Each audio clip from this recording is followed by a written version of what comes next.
পক্ষে রায় দিয়েছে। এটা কিন্তু চির সত্য কথা। যখনই সুযোগ পেয়েছে তখনই বিএনপির পক্ষে রায় দিয়েছে। একসময় শহীদ জিয়ার পক্ষে রায় দিয়েছে এবং শহীদ জিয়া নিজের বুকের রক্ত দিয়ে প্রমাণ করে গিয়েছেন যে তিনি একজন সাচ্চা বাংলাদেশী। তিনি দেশটাকে ভালোবেসে যুদ্ধ করেছেন এবং দেশটাকে ভালোবেসে আবার বাংলাদেশকে নির্মাণের জন্য তিনি নিজের বুকের রক্ত দিয়ে পর্যন্ত আপোষ করেন নাই।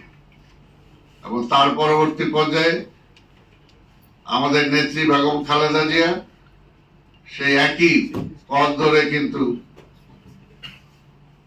তিনি বাংলাদেশটাকে স্বাধীন রাখার জন্য চেষ্টা করেছেন, বাংলাদেশের গণতন্ত্রটাকে প্রতিষ্ঠা করার চেষ্টা করেছেন, মানুষের মৌলিক অধিকারগুলো ফিরিয়ে দেওয়ার চেষ্টা করেছেন।